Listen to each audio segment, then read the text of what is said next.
The Flash, Season 6, Episode 13, titled Grodd Friended Me. And this episode, I quite like. I mean, here's the thing. There's some skepticism that I have with this episode that they introduce. And mainly that is, they introduce like a Team Flash B.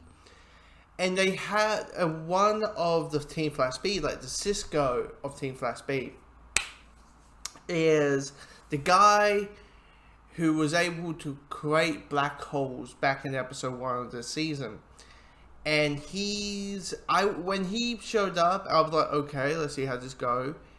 And I'm like, oh, he's meant to be the fanboy character. He's meant to be like, oh my god, the Flash. Oh my god, Grodd is my favorite villain. I mean, it's going. I'm like, this is cool. This is awesome. This is a awesome thing. Wait, Betty knows the Flash. I mean, it totally makes sense, but it's still working cool. And you're like, he might easily get old very quickly. And if he's in multiple episodes, I'll have to see how it goes until if he gets annoying or not. Because this thing about the idea of the fanboy character, the one who's kind of the audience, who's kind of like, oh my god, isn't this cool? Is there's that line of like, yeah, dude,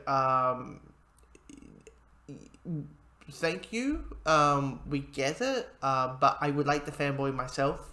I don't need you to do it for me, kind of thing. So stop being annoying. Can you please leave? So there's always that why. When it wasn't focused on Grodd and basically the main plot, it did kind of lose its track a little bit. I kind of lost interest with what's happening with Caitlin and Team Flash B and all kind of stuff, because I was kind of like, where's Cisco? Where's Cisco? Where's Cisco? You know, where's this character? Where's that character? But yeah, but here's the thing with the main plot, with Grodd basically trying to evince Barry that, hey, he has a name. That he had a whole year to think about, and he remembers the life before Crisis.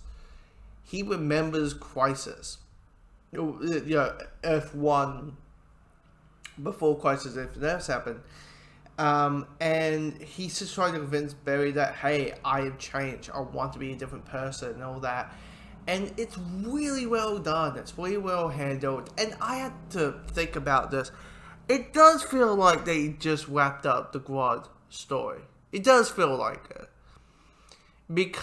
Because after the whole him redeeming himself, it is a little bit of like, where is there to go? Where is there to go, really? Where, like, with the Grodd characters? I can't think, really. And he is... I mean, Grodd, since episode 1 of like the first time he showed up back in season 1, he's always the highlight. He's like, cool, Grodd, I like Grodd. Who knew that tachopathic gorilla was going to be a really interesting villain? And yeah, I quite did. And here's the thing, I will say this: I would not be shocked that at Comic-Con they announce season 7 will be the final season. Just because one thing, there's a movie coming out with Ezra Miller coming out as the Flash, and you know, Warner has a bit of a thing of like, if a movie's coming out, the TV side, you can't use them. So you know, is that, and so it does feel like they're trying maybe wrap things up and trying to wrap things in a bow, and it's kind of true after Crisis and the thing you kind of been leading up to since episode 1, the end of episode 1, and now Crisis has happened. There is that question of, well, what do you do now?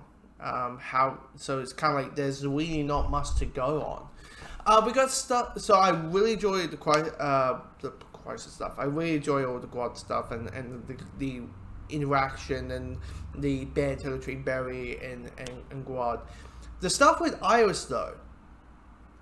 It's still a thing of like, you don't know. Like, we find out some things at the end, but it's that whole thing of like, you just don't know what to really think, really, and you just like, okay, this, you know, we are about 7 to 8 episodes left.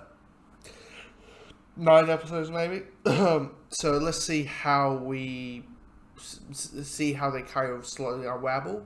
But I mean, the next episode is the death of the Speed Force, so it'll be quite interesting how they.